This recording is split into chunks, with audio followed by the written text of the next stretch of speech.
तो hello guys, welcome to the class. आज की क्लास में मैं आपको क्लास 11 का जो मैंने इंट्रोडक्शन का जो चैप्टर शुरू कराया था उसी को आज कंटिन्यू करूंगा। लास्ट क्लास में मैंने आपको अगर याद हो तो मैंने कुछ ये एग्जांपल आपके सामने रखा था, बिल्कुल देसी भाषा में, देसी लैंग्वेज में आपको मैंने समझाया था बिजनेस कैसे करा जाता है। और मैं लास्ट में आपको बैलेंस शीट तक लेकर आया था। बैलेंस शीट को ही समझाते हुए मैंने काफी सारे आपको नॉलेज दी थी। लैंड एंड बिल्डिंग क्या होता है, मशीनरी क्या होती है, काफी कंप्यूटर्स वगैरह का क्या यूज होता है, स्टॉक क्या होता है, 3 टाइप के स्टॉक मैंने आपको बताए थे, क्रेडिटर्स एंड डेटर्स क्या होते हैं, ये मैंने आपको मेनली बताया था, बिल्कुल देसी भाषा में समझाया था। और फिर लास्ट में मैंने ये भी बताया था कि एसेट्स क्या होते हैं। एसेट्स को पहचानना हो कि ये हमारे लिए एसेट्स कहलाएगा या नहीं, उसके लिए मैंने आपको डिटेल में बताया था।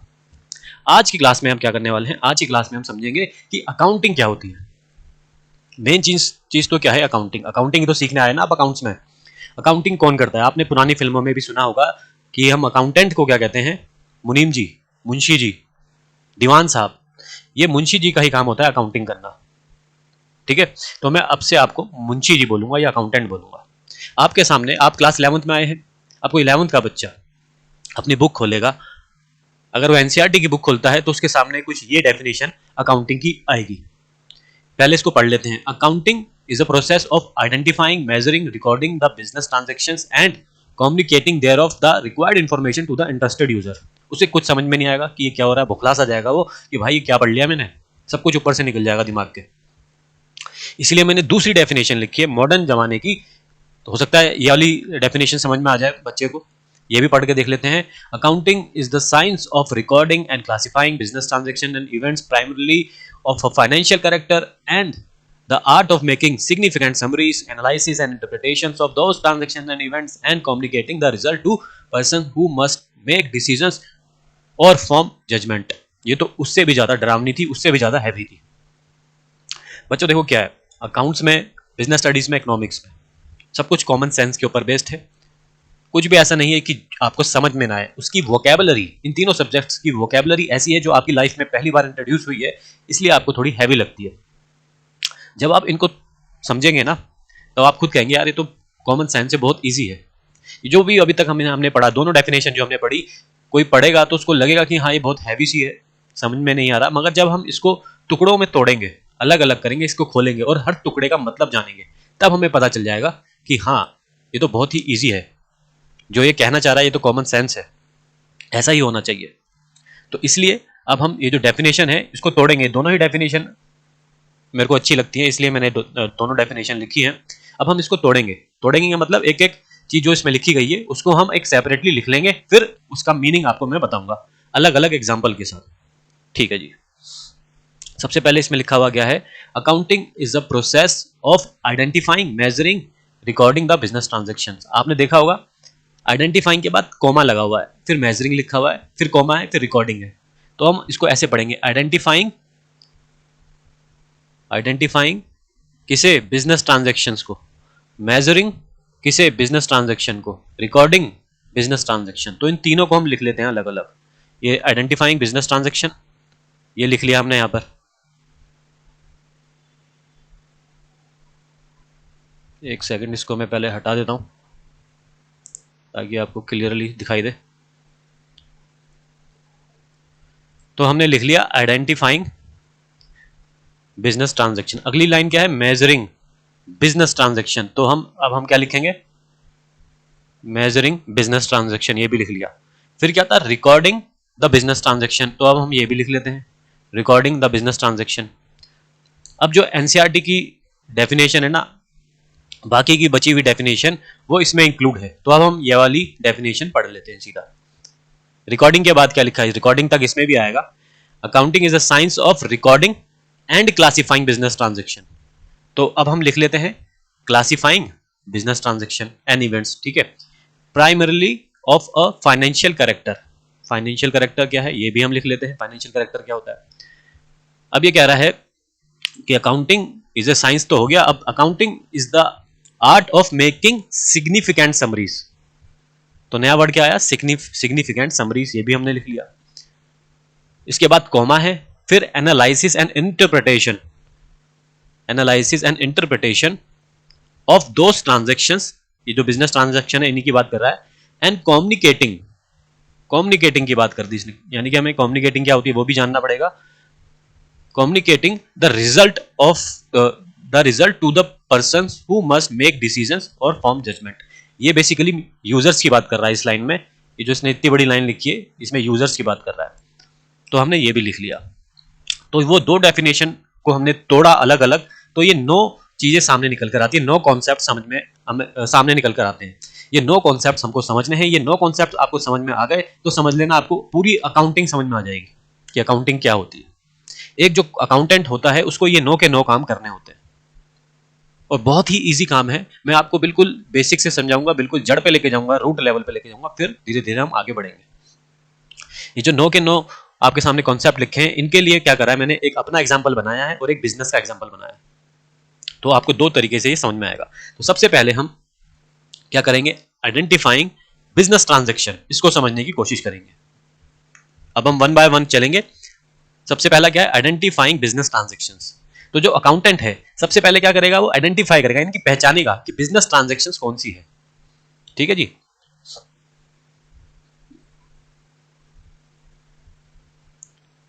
अच्छा, इसमें ना काफी कुछ हाईलाइट पहले से हो रखा है। एक्चुअल में हुआ क्या था, ये क्लास में ऑलरेडी रिकॉर्ड कर चुका था। ऑडियो प्रॉब्लम की वजह से हुआ ये था कि दिक्कत आ गई थी और आवाज नहीं आ पा रही थी, तो मैंने अब ये दोबारा से रिकॉर्ड कर रहा हूँ। तो ये हाईलाइट वगैरह पहले से हो चुका है, तो आप इसको इस क्लास के लिए इग्नोर करना। ठीक है जी। तो अब हम पढ़ते हैं कि अकाउंटेंट को करना क्या होता है जी। In accounting we record, accountant का काम क्या है, रिकॉर्डिंग करना। जो कुछ ना कुछ तो रिकॉर्ड करता होगा ना, वो क्या रिकॉर्ड करता है वो अभी मैं आपको बताऊंगा। रिकॉर्ड का मतलब क्या है।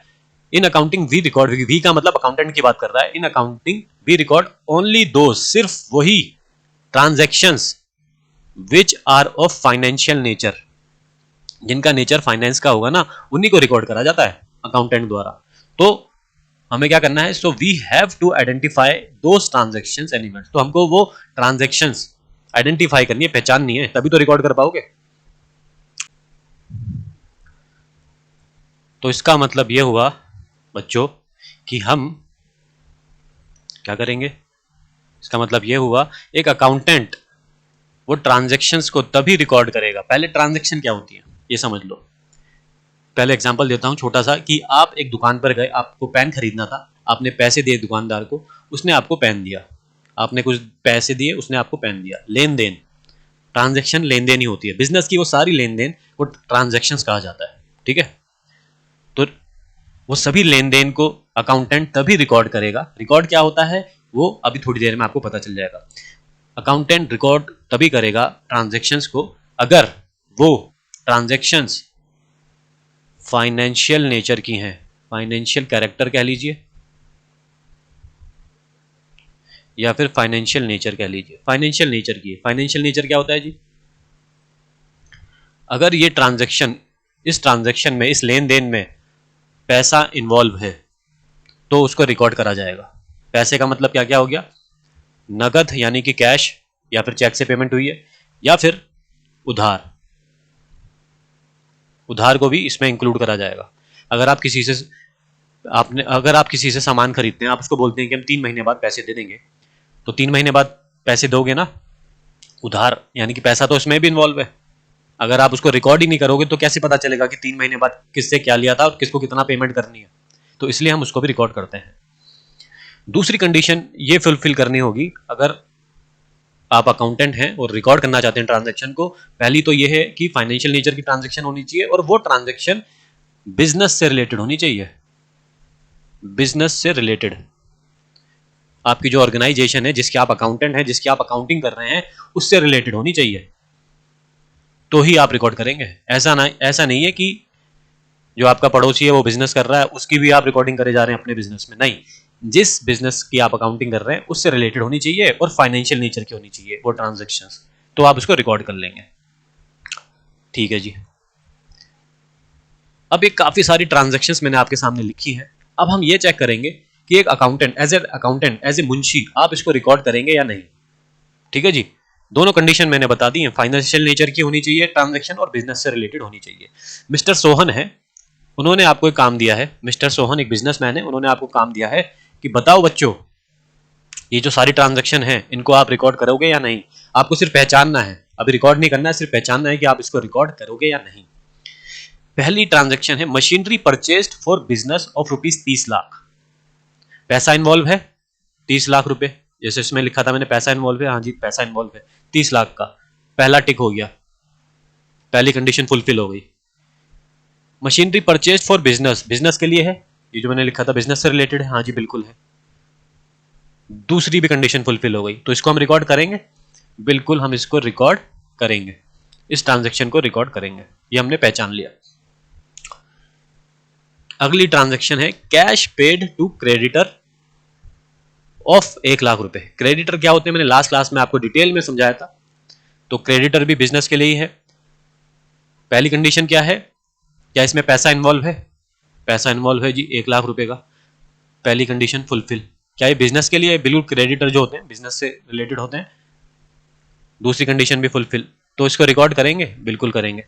अगर बिजनेस से रिलेटेड नहीं हो तो कुछ ना कुछ उसमें स्पेसिफिकली लिखा हुआ होगा, आप पहचान जाओगे। जैसे कि हमारी अगली transaction machinery rejected by mister Sohan, क्या आप इसको रिकॉर्ड करोगे? Machinery rejected by mister Sohan, mister Sohan कौन है? बिजनेस के मालिक। उन्होंने एक मशीनरी खरीदनी थी, मशीनरी की देखने के लिए गए बाहर दुकानों पे, उन्होंने देखा मगर उन्होंने सारी मशीनरी रिजेक्ट कर दी। क्या इसको रिकॉर्ड करोगे? क्या इसमें कहीं पैसा इन्वॉल्व हो रहा है? पैसा तो कहीं है ही नहीं, क्योंकि मशीनरी रिजेक्ट करी थी, खरीदी ही नहीं है, रिजेक्ट कर दी, तो पैसा ही नहीं इन्वॉल्व है, तो बिजनेस से रिलेटेड की तो बात ही नहीं है, तो हम इसको रिकॉर्ड नहीं करेंगे। अगली ट्रांजैक्शन है stock purchased on credit, stock खरीदा क्रेडिट पर। क्रेडिट का मतलब क्या हुआ? उधार, उधार पे खरीदा 10 लाख रुपए का। मैंने बताया था ना उधार भी फाइनेंशियल नेचर का माना जाता है, तो फाइनेंशियल नेचर का भी है और बिजनेस से रिलेटेड भी है, तो दोनों कंडीशन फुलफिल हैं, तो हम इसको रिकॉर्ड करेंगे। अगली ट्रांजैक्शन है mister Sohan sold his personal car, इन्होंने अपनी पर्सनल कार बेच दी 8 लाख रुपए में।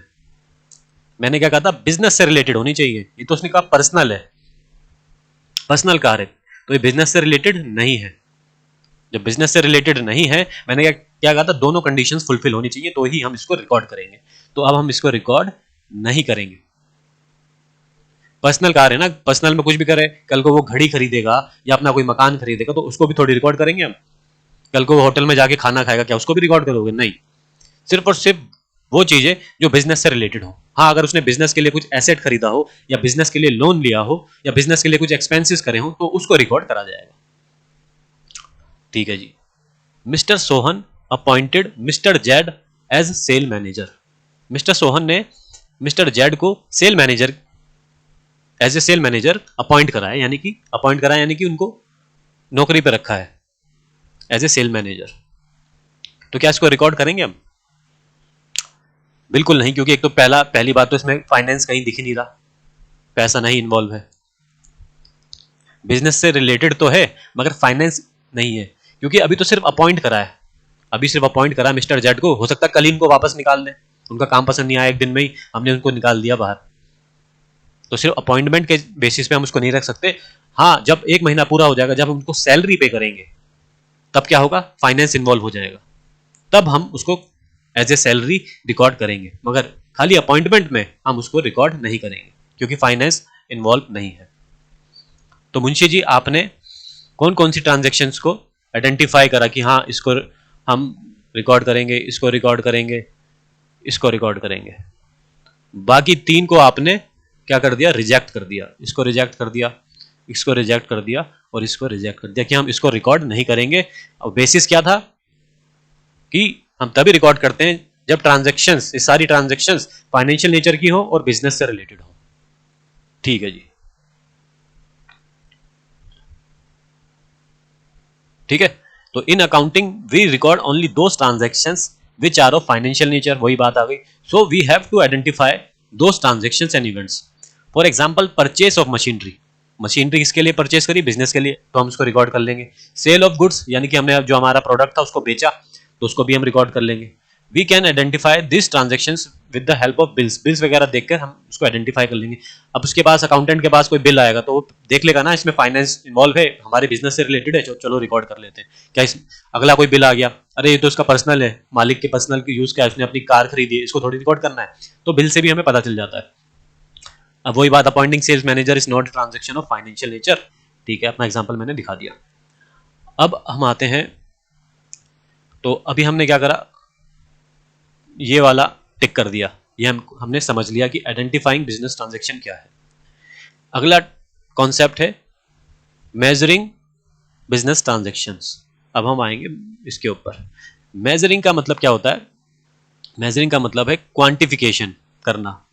जो हमने आइडेंटिफाई करी थी ट्रांजेक्शंस, उनको अब क्वांटिफाई करना है, यानी कि बेसिकली उसकी वैल्यू कितनी है ये हमें पता करनी है, जो कि गिवन होती है। हम इंडिया में रह रहे हैं तो हम रुपया में, पैसे में उसको देखेंगे।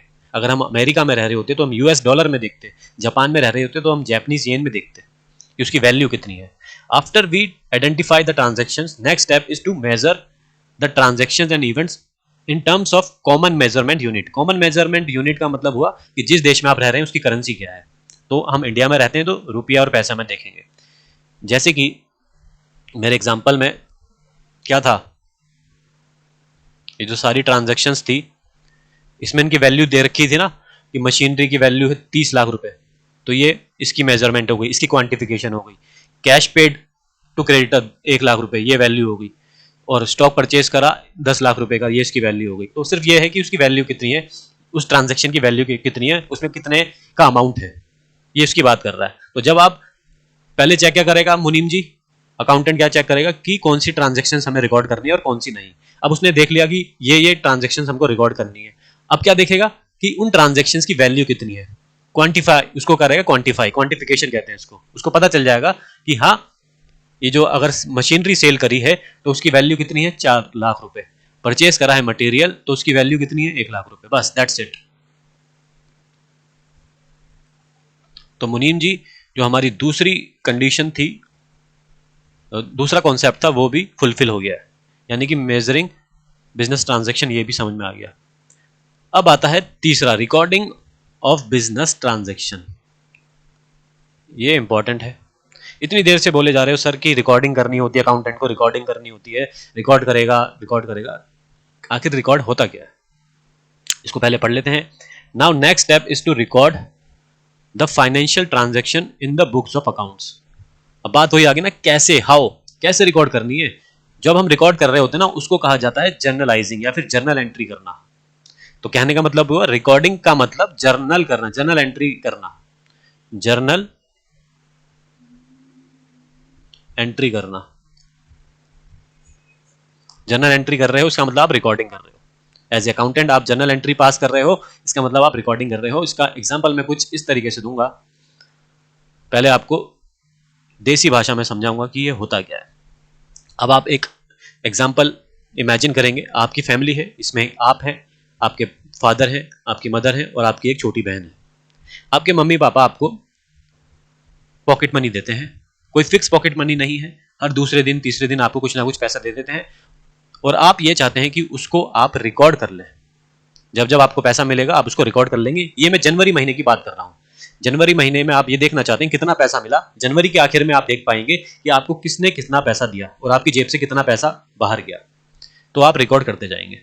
तो 1 जनवरी को बच्चों आप अपने मम्मी के पास गए, मम्मी मम्मी 500 रुपये दे दो। तो आपकी मम्मी ने 500 रुपये दे दिए कि नया साल शुरू हो रहा है तो चलो बच्चे को 500 रुपये दे देते हैं। तो आपको 500 रुपये मिले और आपने वो लिख लिया, मम्मी ने 500 रुपये दिए। ठीक है जी। फिर आप पापा के पास गए, पापा पापा 500 रुपये दे दो। पापा ने भी बोला कि चलो नया साल है, बच्चे को 500 रुपये दे देते हैं। फिर 5 तारीख को आपकी छोटी बहन आई, उसने कहा भैया भैया 100 रुपये दे दो। तो आपने छोटी बहन को दे दिए 100 रुपये कि ले, आपने लिख दिया। आप क्या कर रहे हो, साथ साथ लिखते जा रहे हो ताकि आपको पता चल सके जनवरी के आखिर में कि कितना पैसा बचा हुआ है।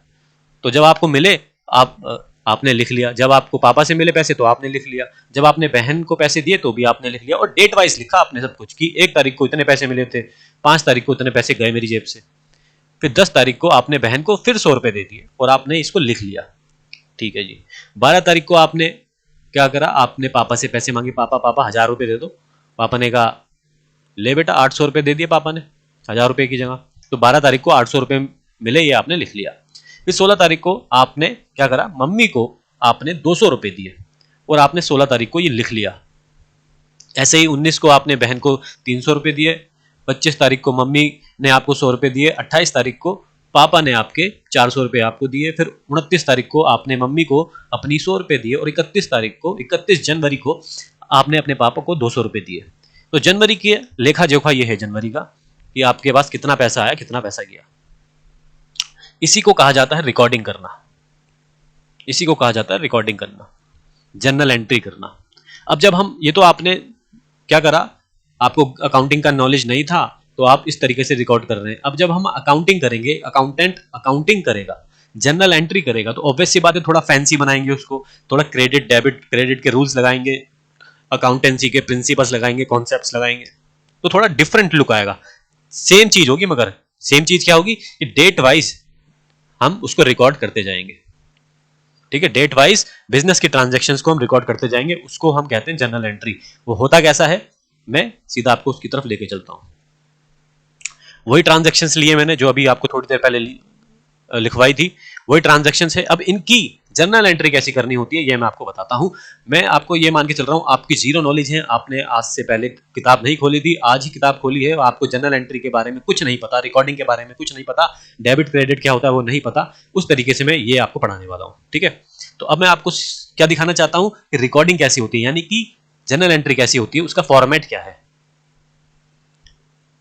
ये रही पहली ट्रांजैक्शन, क्या थी, मिस्टर सोहन के बिजनेस की machinery purchase for business 30 lakh रुपए 11/5/2023 को। तो 11/5/2023 को मशीनरी की हमने एंट्री कर ली, कैश हमारा गया 30 लाख रुपए, 30 लाख रुपए। डेबिट क्रेडिट ये सब भूल जाओ आप कि ऐसा क्यों लिखा हुआ है, बस ये समझ लो कि हम रिकॉर्डिंग कर रहे हैं। ठीक है जी। Cash paid to creditor 1 lakh रुपए 16/5 को, 16/5 को, ये डेट 16/5 को हमने क्रेडिटर को कैश पे करा और हमने इसको लिख लिया, और नीचे लिख भी दिया being cash paid to creditor being machinery purchased. अगली एंट्री क्या थी, मशीनरी रिजेक्टेड बाय सोहन। तो जब रिजेक्ट ही कर दी थी, इसमें पैसा इन्वॉल्व नहीं था, तो हम इसको रिकॉर्ड नहीं करेंगे, तो हमने भी इसको रिकॉर्ड नहीं करा। फिर आती है अब बात, stock purchase from mister A, credit पे खरीदा हमने 10 लाख रुपए का 23 तारीख को। तो ये 23 तारीख को हमने परचेज करा था स्टॉक फ्रॉम किससे, मिस्टर ए से, तो हमने उसको रिकॉर्ड कर लिया। Being stock purchased on credit, ये हमने लिख लिया। ठीक है जी। मिस्टर सोहन ने पर्सनल कार बेची, पर्सनल कार थी, बिजनेस से रिलेटेड नहीं थी, तो हम इसको रिकॉर्ड नहीं करेंगे, तो इसलिए हमने इसको रिकॉर्ड नहीं करा। Mister Sohan appointed sales manager on 14/7/2023 को, तो उसको भी रिकॉर्ड नहीं करेंगे क्योंकि वो सिर्फ एक अपॉइंटमेंट है, इसलिए। तो जर्नल एंट्री का फॉर्मेट बच्चों कुछ ऐसा होता है, यानी कि रिकॉर्डिंग का फॉर्मेट ऐसा होता है, एक अकाउंटेंट रिकॉर्ड ऐसे करता है, जैसे जैसे ट्रांजैक्शन होती जाएगी डेट वाइज वो उसको रिकॉर्ड करता जाएगा, इसी को कहा जाता है रिकॉर्डिंग करना। ठीक है जी। तो ये कॉन्सेप्ट आपको समझ में आ गया होगा कि ये किसकी बात करी जा रही थी रिकॉर्डिंग में। अब हम वापस उसी शीट पर जाएंगे, इस पे भी टिक मार्क लगा देते हैं कि हाँ रिकॉर्डिंग ऑफ बिजनेस ट्रांजैक्शंस हमें समझ में आ गई। अब बात करेंगे क्लासिफाइंग ऑफ बिजनेस ट्रांजैक्शन। इसका क्या मतलब हुआ, जब एक अकाउंटेंट, इसको दिमाग में आप बताते जाना कि पहले क्या करा अकाउंटेंट ने, पहले आइडेंटिफाई करा कि कौन कौन सी ट्रांजैक्शंस को रिकॉर्ड करना है, कौन सी को नहीं। फिर उसने उनकी वैल्यू निकाली, मेजर करा, यानी क्वांटिफिकेशन करी। फिर उसने, जब उसको पता चल गया कि इनको रिकॉर्ड करना है, तो अब उसने रिकॉर्ड कर लिया। अगला स्टेप है क्लासिफाई करना, अगला काम है क्लासिफाई करना। क्लासिफाई के लिए मैं आपको लेके चलूंगा उसी शीट पर।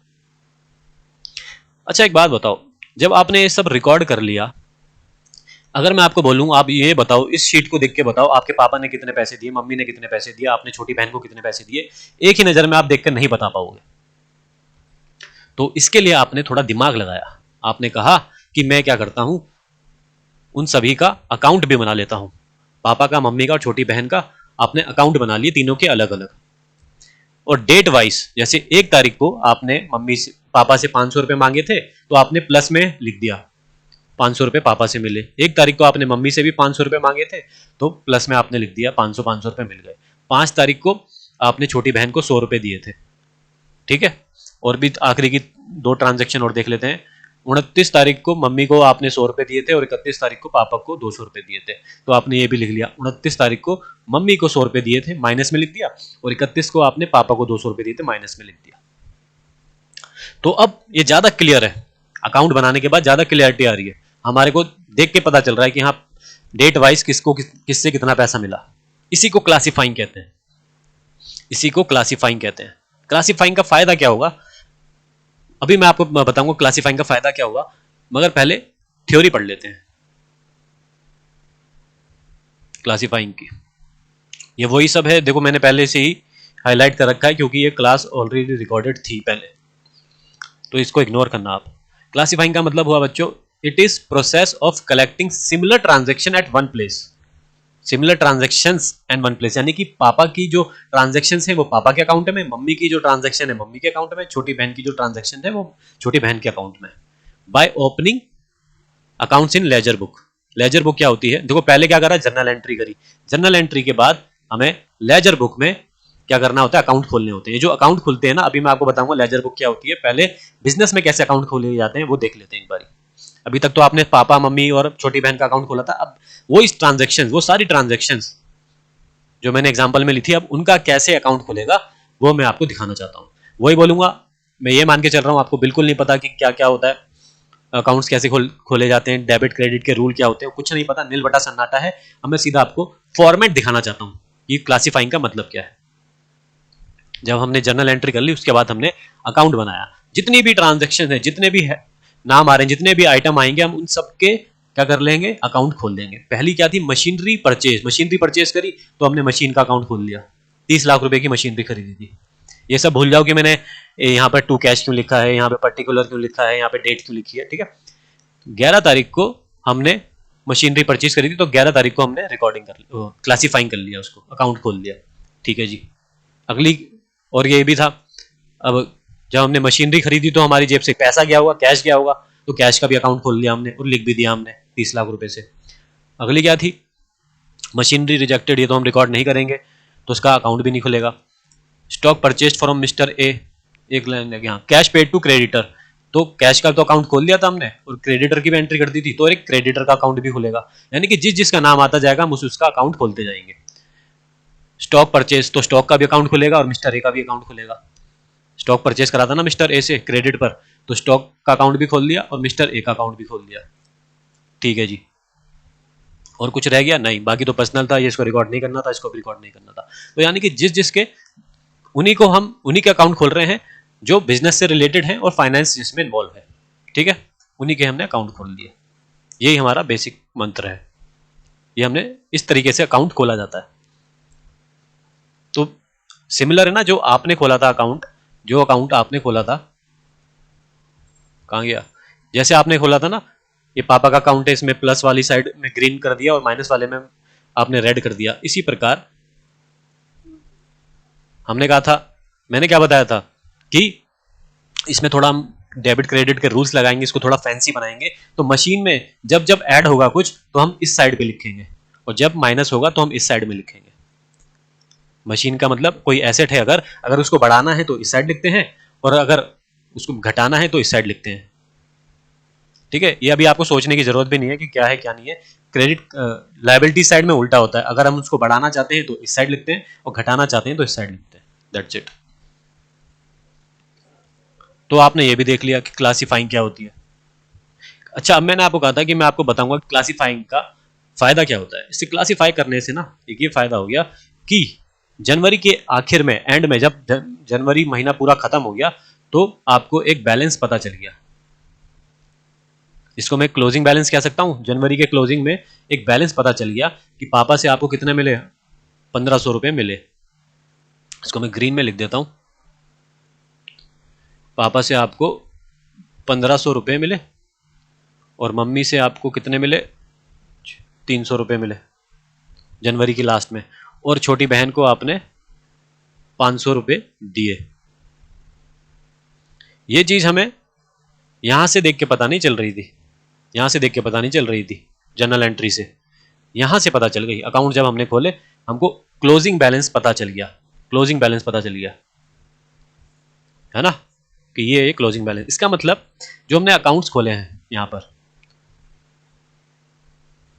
ये जो हमने अकाउंट्स खोले थे, इनमें सभी का, कहां गया, इनमें सभी का हमको क्लोजिंग बैलेंस पता चल जाएगा कि अकाउंटिंग किसके लिए करी जाती है, एक साल के लिए करी जाती है अकाउंटिंग, 12 महीनों के लिए। तो 12 महीने के बाद इन अकाउंट्स में कितना कितना बचा हुआ है वो सब हमको पता चल जाएगा क्लोजिंग बैलेंस देखने के बाद, ठीक है, ठीक है जी। तो क्लासिफाइंग भी हो गया। फाइनेंशियल कैरेक्टर क्या होता है वो मैं ऑलरेडी समझा चुका हूं, जिसमें मैंने आपको बताया था पैसा इन्वॉल्व, नकदवर, उधार। सिग्निफिकेंट समरी, अब हम आ गए सिग्निफिकेंट समरी के ऊपर। ये क्या होता है जी?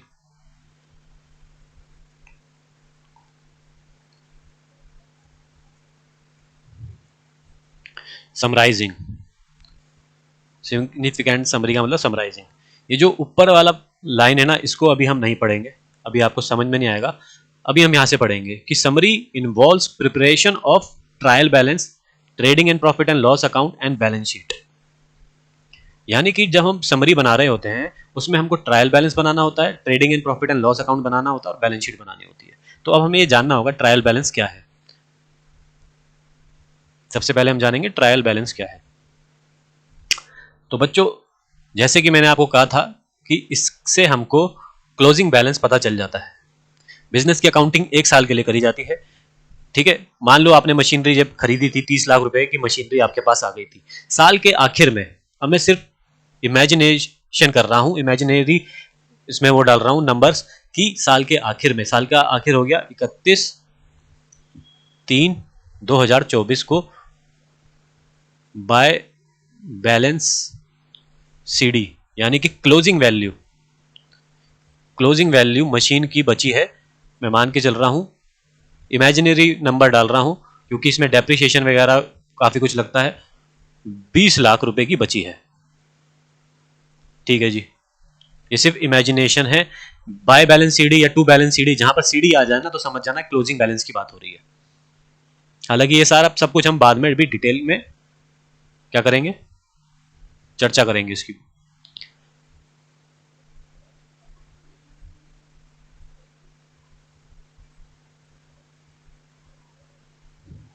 To balance BD. अब ये क्या लाइन लिखी है मैंने कि 1/4 को, यानी कि साल के शुरुआत में हमारे पास 50 लाख का कैश था, जिसमें से 30 लाख चला गया और 1 लाख चला गया, तो अब कितना बचा? By balance CD, by balance CD 30 गया, 20 गया, 19 लाख बचा।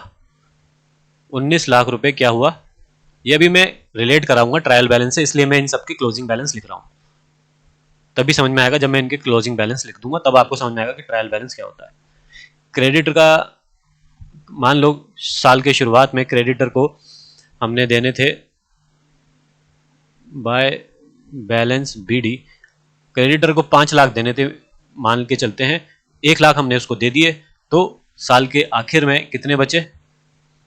साल के आखिर में बचे टू बैलेंस सीडी कितना? 4 लाख रुपए। 4 लाख रुपए अभी भी देना, 5 लाख देना था, 1 लाख दे दिया, 4 लाख अभी भी बचा है। फिर बोल रहा हूं, अभी इस पे बिल्कुल भी ध्यान मत दो, आपका नील बटा सन्नाटा है, कुछ समझ में नहीं आएगा। अभी सिर्फ इस पे ध्यान दो कि क्लोजिंग बैलेंस लिख रहा हूं मैं सबके, ये मैंने सबके क्लोजिंग बैलेंस लिखे हैं, और ये ट्रायल बैलेंस को समझाने के लिए लिखने जरूरी है, इसलिए मैं लिख रहा हूं। स्टॉक था ये इतना का इतना ही लिख देते हैं, बाय बैलेंस सीडी 10 लाख रुपए, स्टॉक 10 लाख रुपए का क्लोजिंग बैलेंस हमारा। मिस्टर ए ये भी हमारे क्या है, क्रेडिटर हैं, तो इनका भी क्या हो गया, इनको 10 लाख रुपए देने थे, और टू बैलेंस सीडी कितना है? 10 लाख रुपए। अब सबके हमने क्लोजिंग बैलेंस लिख दिए इमेजिनेशन करके, ठीक है। ठीक है जी, अब मैं आपके एग्जांपल पे पहले ले आता हूं। जब आपने ये देखा ना, पहले आपने जर्नल एंट्री करी, फिर आपने सबके अकाउंट खोले, अब आपने एक शीट और बना दी अपनी सहूलियत के लिए कि आपने देखा एंड ऑफ जनवरी में पापा से आपको 1500 रुपए मिले, प्लस में लिख दिया, मम्मी से आपको 300 रुपए मिले, प्लस में लिख दिया, छोटी बहन को आपने 500 रुपए मिले, आपने अलग से दूसरी साइड में उसको लिख दिया माइनस में।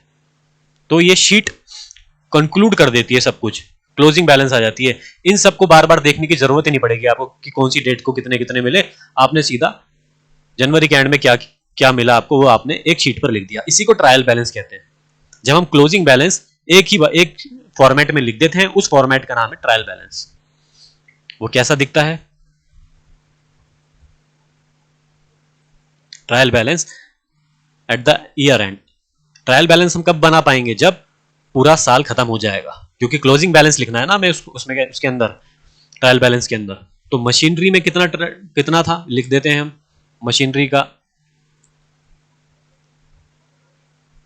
मशीनरी का 20 लाख था क्लोजिंग बैलेंस, और कैश का था 19 लाख। मशीनरी का क्लोजिंग बैलेंस था 20 लाख और कैश का था 19 लाख। ये हम साथ साथ लिखते जा रहे हैं, इसलिए मैंने लिखा था जो आपके सामने मैं बार बार दिखा रहा था। क्रेडिटर का 4 लाख, स्टॉक का 10 लाख। ठीक है,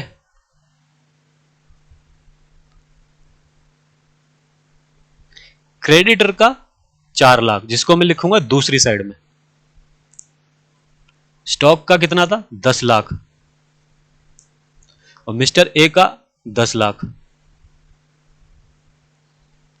तो जो एसेट साइड होते हैं उसको हम एक साइड में लिख देंगे, जैसे कि आपने भी लिखा था ग्रीन में, पापा और मम्मी का एक साइड, छोटी बहन का दूसरी साइड। इसी प्रकार एसेट को हमने डेबिट साइड में लिख दिया है, और जो जो हमारी लायबिलिटीज हैं उनको हमने दूसरी साइड पे लिख दिया है। अगेन बोलूंगा कि अभी आपको इस पर ध्यान नहीं देना है कि हमने ऐसा ऐसा क्यों लिखा, बस एक फॉर्मेट आपको दिखाना चाहता था कि आपने भी बिल्कुल वैसे ही करा, और रियल वर्ल्ड में भी, रियल एग्जाम्पल में भी ऐसे ही होता है।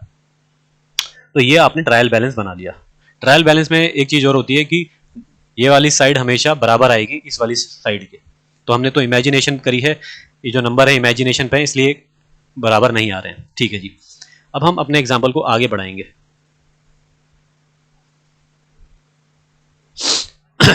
हमने क्या देखा था?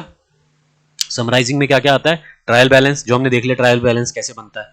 ट्रायल बैलेंस कुछ नहीं है, बस सभी अकाउंट्स के जो क्लोजिंग बैलेंस हैं उसको हमने एक फॉर्मेट में लिख दिया, उसको ट्रायल बैलेंस का नाम दे दिया गया है। अगला क्या है? Trading and profit and loss account. Trial balance जब हम बना लेते हैं उसके बाद हम बनाते हैं trading and profit and loss account. ये कुछ नहीं है, ये भी एक फॉर्मेट है, ये कुछ फॉर्मेट है कुछ इस तरीके का। मैं जल्दी जल्दी बना के दिखा देता हूं। इसमें क्या होता है, इस साइड हम लिखते हैं खर्चे, और इस साइड लिखते हैं कि हमारी इनकम कितनी हुई है। ठीक है, तो trading profit and loss account से हमको क्या पता चलती है? हमारा जो बिजनेस है उसकी फाइनेंशियल परफॉर्मेंस। ठीक है, अगर इनकम ज्यादा है खर्चे कम है तो हमको क्या होगा? प्रॉफिट होगा। अगर खर्चे ज्यादा हैं और इनकम कम है तो हमको लॉस होगा। इसी को कहा जाता है फाइनेंशियल परफॉर्मेंस। और ये कैसे बनाया जाता है? क्योंकि सभी जितने भी अकाउंट्स होंगे उनका क्लोजिंग बैलेंस यहां पर है, तो यहां से आइटम उठाए जाएंगे और trading and profit and loss account में लिख दिए जाएंगे। बस यहां से आइटम उठाएंगे और इसमें लिखते जाएंगे, क्योंकि यहाँ पर खर्चे भी आएंगे, इनकम भी आएंगे, एसेट भी लिखे जाएंगे, लायबिलिटीज भी लिखी जाएंगे। बस यहाँ से उठा के उनका क्लोजिंग बैलेंस यहाँ पे लिखा जाएगा। इसलिए trading and profit and loss account को भी लास्ट में बनाया जाता है, ईयर एंड में बनाया जाता है, इसलिए उसको समरी बोला गया है। ठीक है जी, इसके बाद हम क्या करेंगे? इसके बाद हम बनाएंगे बैलेंस शीट। बैलेंस शीट भी बनाई जाती है, उसका फॉर्मेट भी जल्दी जल्दी से बना देता हूँ, जो कि लास्ट क्लास में मैंने आपको दिखाया भी था। इस साइड आ जाती है लायबिलिटीज और इस साइड आ जाते हैं एसेट्स। ठीक है, अब इसमें क्या पता चलता है हमें? इसमें हमें पता चलेगा जो हमारी बिजनेस है उसमें हमको हमारी पोजीशन क्या है, फाइनेंशियल पोजीशन क्या है। इसमें हमें पता चला था फाइनेंशियल परफॉर्मेंस, और इसमें हमें पता चला है फाइनेंशियल पोजीशन क्या है। फाइनेंशियल पोजीशन क्या होता है मैं नेक्स्ट क्लास में डिटेल में बताने वाला हूँ। एक ओवरव्यू दे देता हूँ, इसमें ये पता चल जाता है कि जो ओनर है उसने कितना कैपिटल लगाया है, बाहर से उधार कितना लिया हुआ है, हमारे एसेट्स की हेल्थ कैसी है, एसेट्स कौन कौन से हमने लिए हुए बिजनेस में, वो सब कुछ लेखा जोखा इसमें हमें पता चल जाता है। फाइनेंशियल पोजीशन इसको कहा जाता है। ठीक है जी, अब एक बात बताओ, हमने पहले ट्रायल बैलेंस बनाया, ट्रायल बैलेंस को देखते देखते देखते आइटम हमने कुछ आइटम्स इसमें डाले trading and profit and loss account में, तो हमें पता चल गया प्रॉफिट हुआ है या लॉस हुआ है। वो कुछ आइटम हमने इसमें डाल दिए, बैलेंस शीट में डाल दिए, जिससे हमें फाइनेंशियल पोजीशन पता चल गया है। ये जो मैंने वर्ड्स यूज करे हैं, फाइनेंशियल परफॉर्मेंस जो हमें कौन बताता है, trading and profit and loss account, plus financial position जो हमें बैलेंस शीट के द्वारा पता चलती है, इन दोनों को कलेक्टिवली कहा जाता है अकाउंटिंग इंफॉर्मेशन। अकाउंटिंग इंफॉर्मेशन कह लो या फिर फाइनेंशियल इंफॉर्मेशन। यानी कि प्रॉफिट एंड लॉस का जो रिजल्ट आया है उसको, जो बैलेंस शीट का रिजल्ट आया यानी कि फाइनेंशियल पोजीशन को क्या कहा जाता है, अकाउंटिंग इंफॉर्मेशन या फाइनेंशियल इंफॉर्मेशन। एक चीज और बताना चाहूंगा,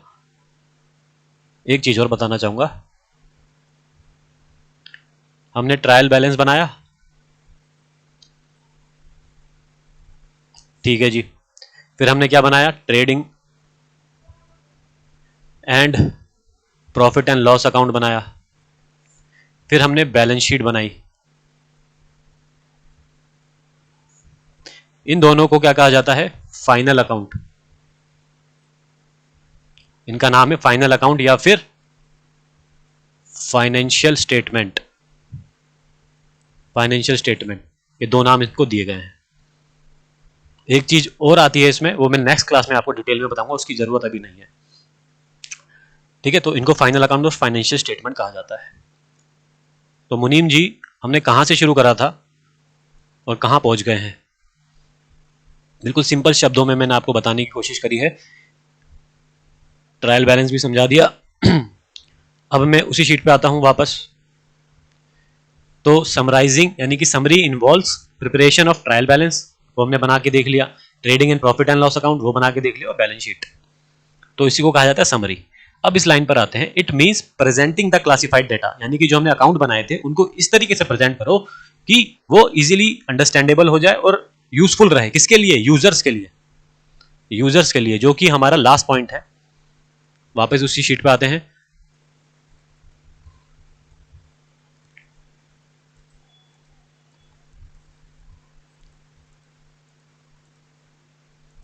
ये रहा।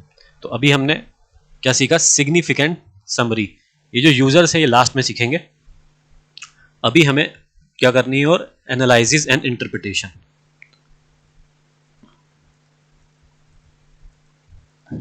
तो मुनीम जी, अब हमें क्या सीखना है, एनालिसिस एंड इंटरप्रिटेशन। ये क्या होती है, एक बार पहले पढ़ लेते हैं। Financial information is analysed and interpreted bye, नहीं होगा, इधर होगा for financial information is analysed and interpreted for its users. अब ये यूजर्स आ रहा है बार बार, इसको जान लेते हैं पहले। इसमें ये बोला गया है, ये जो हमने, पहले आपको बता देता हूँ फाइनेंशियल इंफॉर्मेशन क्या है। मैंने अभी आपको बताया था फाइनेंशियल इंफॉर्मेशन क्या होती है। फाइनेंशियल इंफॉर्मेशन क्या होती है, फाइनेंशियल परफॉर्मेंस, यानी कि trading and profit and loss account का जो हमारा प्रॉफिट हुआ है या लॉस हुआ है वो देखना, प्लस फाइनेंशियल पोजीशन, ये जो बैलेंस शीट, उसको कहा जाता है फाइनेंशियल इंफॉर्मेशन, ठीक है। तो इसमें यही बताया गया है, financial information is analysed and interpreted for its users के लिए। जो हमारे को trading and profit and loss account ने बताया है और जो बैलेंस शीट ने बताया है, उसको एनालाइज करा जाता है। और इंटरप्रिटेशन का मतलब क्या हुआ, एक्सप्लेन करना। इसका मतलब हुआ एक्सप्लेन करना। देखो, जो हमारी ऑर्गेनाइजेशन है, जो हमारी ऑर्गेनाइजेशन है या फिर उसको बिजनेस कह लो, जो हमारा बिजनेस है, उसके लिए हमने क्या बनाया था, trading and profit and loss account, और हमने बैलेंस शीट बनाई थी। इससे हमें क्या पता चला, प्रॉफिट हुआ है या फिर लॉस हुआ है। खर्चे ज्यादा हैं तो लॉस हुआ होगा, इनकम ज्यादा है तो प्रॉफिट हुआ होगा। इसको हमने क्या नाम दिया था, फाइनेंशियल परफॉर्मेंस। इससे हमने क्या नाम दिया था, फाइनेंशियल पोजीशन। अभी जो दो चीज हैं इनका क्या नाम दे दिया था हमने, अकाउंटिंग इंफॉर्मेशन या फिर फाइनेंशियल इंफॉर्मेशन। अब ये जो इंफॉर्मेशन है ये काफी लोगों को चाहिए होती है। अब उनकी यूजर्स उन्हीं को कहा जाता है। ये जो इन्फॉर्मेशन मिल रही है हमारा बिजनेस की, ये काफी लोग होते हैं जो इसमें इंटरेस्टेड होते हैं, वो देखना चाहते हैं बिजनेस की इंफॉर्मेशन को, बार बार आके चेक करते हैं। कौन है वो लोग, कहाँ से आते हैं, इस बारे में हम चर्चा करेंगे कि आखिर यूजर्स कौन है। यूजर्स कौन है? जिनको ये वाली इंफॉर्मेशन चाहिए, ताकि वो इस इंफॉर्मेशन को एनालाइज कर सकें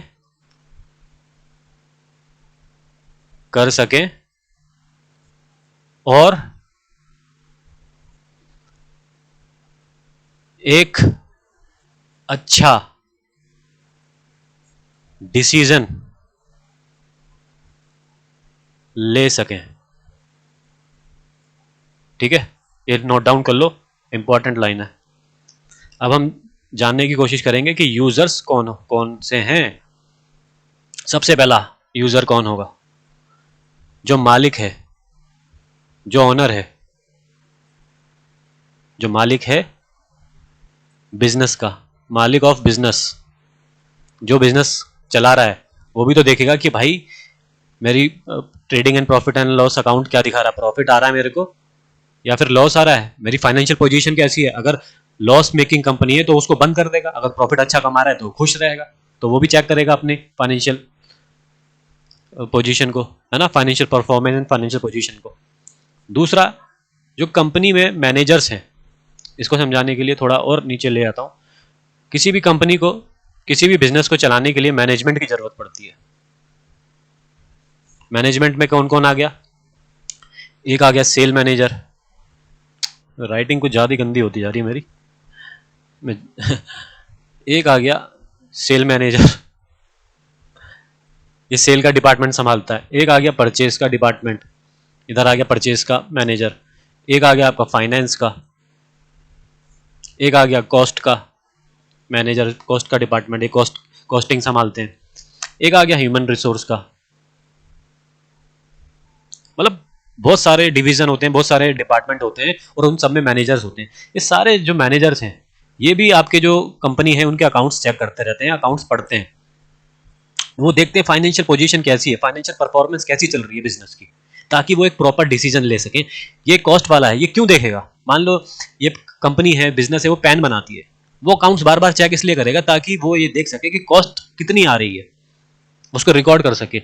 ये सेल मैनेजर है, इसको काम दिया है कि भाई इस पेन की सेल प्राइस तेरे को बतानी है कि मार्केट में कितने रुपए का बेचे, तो वो इसलिए पड़ेगा, बार बार देखेगा वो कि कितना खर्चा आया है इसको बनाने के लिए, ताकि वो सेल प्राइस डिसाइड कर सके। अगर 10 रुपए में ये पेन बना है तो वो 15 रुपए का सेल प्राइस डिसाइड कर सकता है। वो 10 रुपए कैसे पता चले? जब उसने ये सारे अकाउंट्स वगैरह चेक करे, उसने बार बार पढ़े। तो मैनेजमेंट भी अपना एक डिसीजन लेने के लिए, कुछ ना कुछ डिसीजन होते हैं, ये आपको क्लास 11th की ही थ्योरी में, बिजनेस स्टडीज की थ्योरी में पढ़ने को मिलेगा अच्छे से, तो आपको पता चल जाएगा। तो ये इनको कुछ डिसीजन लेने होते हैं, इसलिए वो अकाउंट्स चेक करते हैं। ठीक है जी। एम्प्लॉइज, जो एम्प्लॉइज हैं कंपनी के, वो भी देखते हैं अकाउंट्स। क्यों देखेंगे? पहली बात तो वो ये देखेंगे कि भाई जिस कंपनी में हम काम कर रहे हैं, जिस बिजनेस में हम काम कर रहे हैं, वो प्रॉफिट कमा भी रही है, वो ठीक ठाक कंपनी भी है, कहीं ऐसा तो नहीं है कि कुछ ही महीनों में बंद हो जाएगी। वही। और दूसरी बात, इनको बोनस भी मिलता है, एम्प्लॉइज को मिलता है बोनस। एम्प्लॉइज को क्या मिलता है? बोनस। और बोनस तभी मिलता है जब कंपनी को प्रॉफिट हो रहा हो। जिस कंपनी को प्रॉफिट हो रहा होता है ना, वो कंपनी चाहे तो प्रॉफिट बोनस दे सकती है एम्प्लॉइज को। जिस कंपनी को लॉस हो रहा है वो कभी बोनस नहीं देती। तो एम्प्लॉइज भी चेक करेंगे कि हाँ भाई इस साल पर प्रॉफिट हुआ, हम बोनस डिमांड कर सकते हैं मालिक से या नहीं, तो इसलिए वो भी इंटरेस्टेड रहते हैं। ये तीनों कौन हो गए? आपको लगा होगा ये तीनों तो कंपनी के अंदर के बंदे हैं, इंटरनल हैं, इंटरनल यूजर हो गए ये। अब हम बात करेंगे जो कंपनी के बाहर के, यानी कि बिजनेस के बाहर के लोग हैं, उनके बारे में चर्चा करेंगे।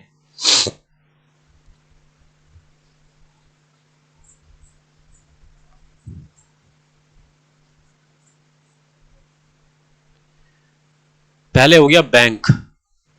जिस बैंक से आप लोन लेने के लिए जा रहे हो, एक बिजनेसमैन है कोई, मिस्टर सोहन की बात करते हैं। मिस्टर सोहन को बिजनेस चलाने के लिए कुछ पैसों की जरूरत पड़ रही है, लोन की जरूरत पड़ रही है, वो बैंक के पास गए, बैंक मुझको लोन चाहिए, मेरे को पैसे दे दो। तो बैंक क्या बोलेगा, अपने फाइनेंशियल इन्फॉर्मेशन लेकर आओ, यानी कि अपनी trading and profit and loss account दिखाओ, अपनी बैलेंस शीट दिखाओ पिछले 3 सालों की। वो देखेंगे, पढ़ेंगे कि आपको अगर प्रॉपर प्रॉफिट हो रहा है, आपकी जो बैलेंस शीट है वो हेल्दी है, यानी कि अच्छे खासे एसेट्स हैं आपके पास, तो वो क्या करेंगे, और लोन ज्यादा पहले का नहीं है आपके पास, तो वो क्या करेंगे, आपको बैंक लोन दे देंगे। अगर आपकी लॉस मेकिंग कंपनी है, पैसा कुछ कमा नहीं रहे हो, लोन और ले रहे हो, तो कहां से पे कर पाओगे। तो इसलिए वो भी, बैंक भी जिससे आप लोन लेने के लिए जाते हैं, वो भी आपकी फाइनेंशियल इंफॉर्मेशन चेक करते हैं। पांचवा कौन हो गया जी, इन्वेस्टर्स। सोनी टीवी पे एक प्रोग्राम आता है शार्क टैंक, इसको जरूर देखा करो, कम से कम एक एपिसोड रोज या हफ्ते में एक बार जरूर देखना शार्क टैंक का। उसमें आपको पता चलेगा इन्वेस्टर्स क्या होते हैं। वहां पे 5-6 लोग बैठे होते हैं और उनके आगे नए नए बिजनेसमैन आते हैं, अपनी पिच बोलते हैं, अपना बिजनेस समझाते हैं। अगर उन इन्वेस्टर्स को वो बिजनेस समझ में आया, अच्छा लगा, तो वो पैसा देते हैं, इन्वेस्ट करते हैं, और बदले में शेयर मांगते हैं उनसे, उनकी कंपनी में हिस्सा मांगते हैं, यानी कि वो उसके मालिक बनना चाहते हैं। मान लो उन्होंने 1% मांगा कंपनी का 1 करोड़ के बदले, तो 1 करोड़ रुपए दे रहे हैं कंपनी उस बिजनेसमैन को, और उस कंपनी का 1% का मालिक बन रहे हैं। तो आप जब देखोगे तो आपको ज्यादा अच्छे से समझ में आएगा, और ये कॉन्सेप्ट आपका 12th क्लास में आपको ज्यादा अच्छे से समझ में आएगा। इन्वेस्टर क्या होता है, ये मान के चलो, इन्वेस्टर वो है जो आपकी कंपनी में, आपके बिजनेस में पैसा लगाएंगे। तो वो कब लगाएंगे, जब वो आपकी फाइनेंशियल इन्फॉर्मेशन देखेंगे, या फाइनेंशियल इन्फॉर्मेशन देखेंगे मतलब आपका trading and profit and loss account देखेंगे। जैसे कि बैंक ने भी देखा था कि आप कैसा कमा रहे हो, अच्छा कमा रहे हो तो आपके ऊपर पैसा लगाया जा सकता है, अगर नहीं कमा रहे हो तो नहीं लगाया जा सकता। इसी प्रकार गवर्नमेंट भी होती है। गवर्नमेंट क्यों देखेगी, गवर्नमेंट को चाहिए आपके बिजनेस से टैक्स। आप प्रॉफिट तो कमा रहे हो, मगर टैक्स प्रॉपर दे रहे हो या नहीं दे रहे हो, तो इस बात का भी ध्यान रखना होता है। तो गवर्नमेंट भी। अगला पॉइंट हो गया आपका क्रेडिटर। क्रेडिटर कौन होते हैं, मैंने लास्ट क्लास में भी बताया था, फिर बता देता हूं जल्दी से।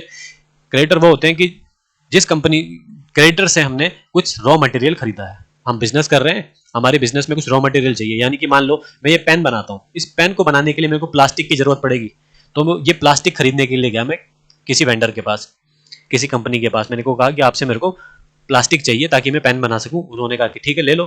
मैंने कहा कि पैसे आपको मैं 3 महीने बाद दूंगा या 6 महीने बाद दूंगा, प्लास्टिक अभी चाहिए मेरे को, पैसे मैं आपको 6 महीने बाद दूंगा। तो वो किन शर्तों पे देगा, पहले तो वो कहेगा कि अपनी फाइनेंशियल इन्फॉर्मेशन दिखाओ, पैसा कमा भी रहे हो या नहीं कमा रहे हो, अगर आपका लॉस मेकिंग कंपनी है तो आप मेरा पैसा कैसे लौटा पाओगे। तो वो भी, क्रेडिटर भी क्या देखता है, फाइनेंशियल इन्फॉर्मेशन चेक करता है, ठीक है। और कस्टमर जो होते हैं, कस्टमर भी चेक करते हैं। अब आप ये बोलोगे कि सर मैं पेन खरीदने गया 5 रुपए का 10 रुपए का, क्या मैं उसके पहले उसकी अकाउंटिंग इन्फॉर्मेशन चेक करने जाऊंगा किसी भी कंपनी की, नहीं। ये उन कस्टमर की बात नहीं हो रही है, ये कस्टमर की बात हो रही है उन कस्टमरों की जो 1-1 करोड़ 2-2 करोड़ 100-100 करोड़ का सामान खरीदते हैं।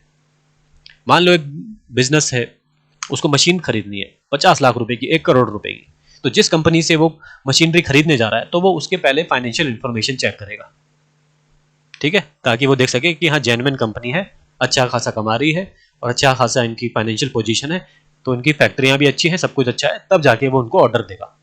ये उन कस्टमर्स की बात करी जा रही है, ठीक है।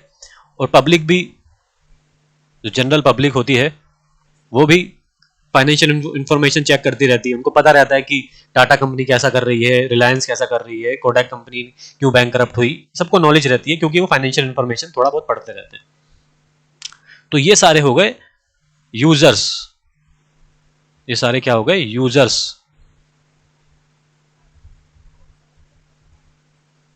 ऑफ अकाउंटिंग इंफॉर्मेशन या फिर फाइनेंशियल इंफॉर्मेशन। इन सभी को कुछ ना कुछ डिसीजन लेना होता है, इसीलिए वो अकाउंटिंग इंफॉर्मेशन चेक करते हैं। यही चीज मैंने आपको हिंदी में यहाँ पे लिखवाई थी, ठीक है जी। अब मैं अपनी उस डेफिनेशन पर वापस आ जाऊं अगर, तो आप कहोगे वाह सही बात है, वाह वाह वाह वाह। It means presenting the classified data. Classified data मतलब जो हमने अकाउंट्स बनाए थे अलग अलग सबके। It means presenting the classified data in such a way which is understandable and useful to users of accounting statement. Users कौन है, जो मैंने अभी आपको बताया, उनके लिए ये हमने समरी बनाई है। अगला पॉइंट है, अगला पॉइंट क्या था, कहाँ गया? Financial information is analysed and interpreted for its users. अब ये एक्सप्लेन करना क्या होता है? अभी तो हमने सिर्फ क्या बनाया था, समरी बनाई थी। अब उस समरी को हम एक्सप्लेन करेंगे, क्योंकि हर किसी का कॉमर्स का बैकग्राउंड नहीं होता है, इसलिए हमें कुछ चीजें एक्सप्लेन करनी पड़ती है, एनालाइज करनी पड़ती है। उसका एक जीता जाता एग्जांपल मैं आपको अभी दिखाता हूं।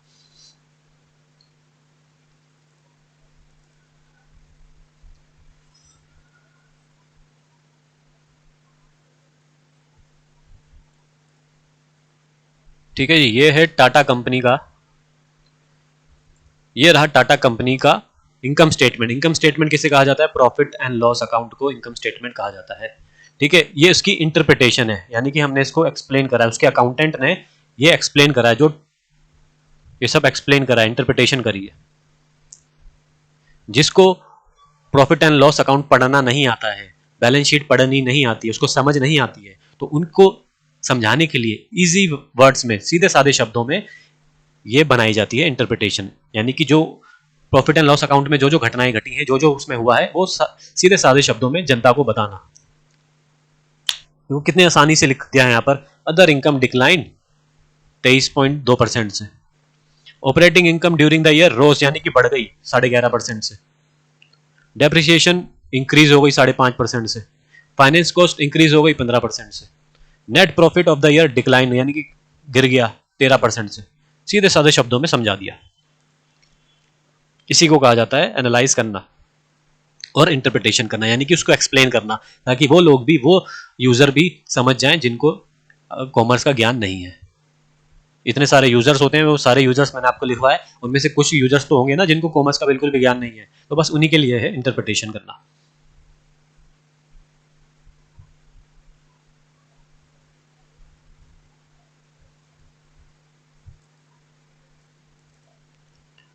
तो समरी भी हो गई थी, एक बार जरा वहां पर आके टिक कर देते हैं।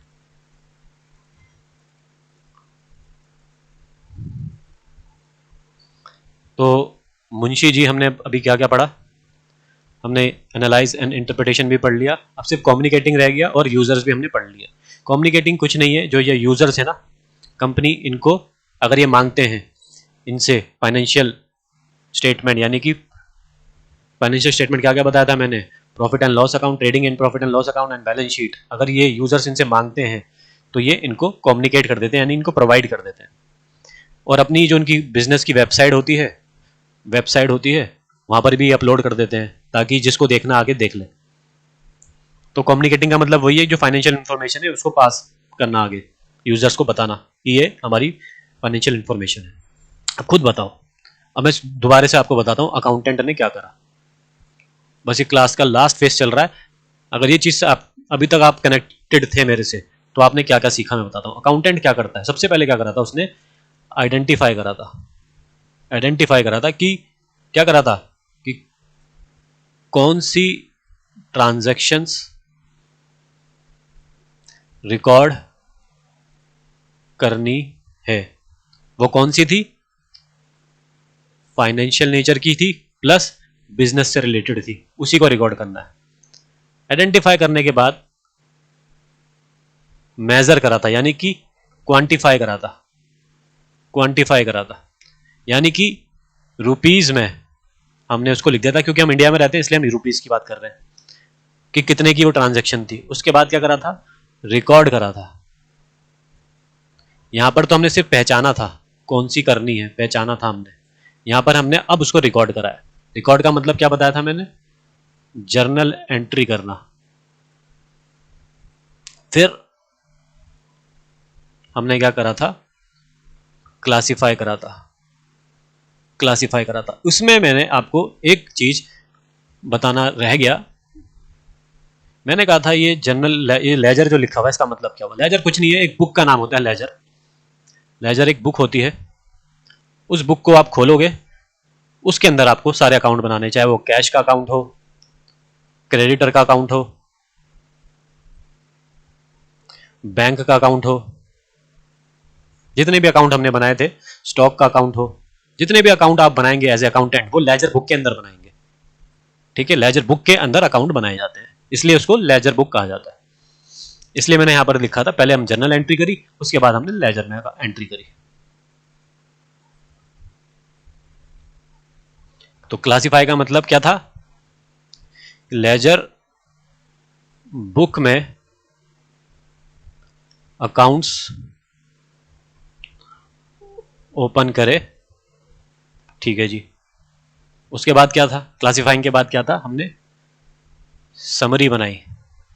समरी में क्या क्या था? ट्रेडिंग अकाउंट नहीं, पहले हमने क्या बनाया था? Trial balance.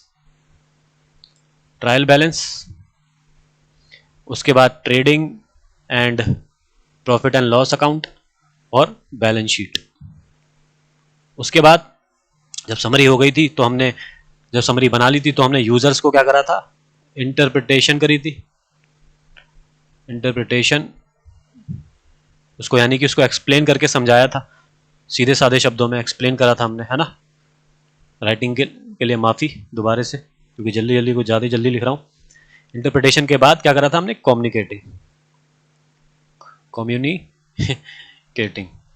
कम्युनिकेशन करी थी, यानी कि यूजर्स को हमने बता दिया था कि ये हमारी फाइनेंशियल इंफॉर्मेशन है। तो यहां से हमने शुरू करा, इस पूरे प्रोसेस को क्या कहा जाता है? अकाउंटिंग। अब मजे की बात यह है कि नेक्स्ट क्लास में मैं आपको कुछ थोड़ा अलग बताऊंगा।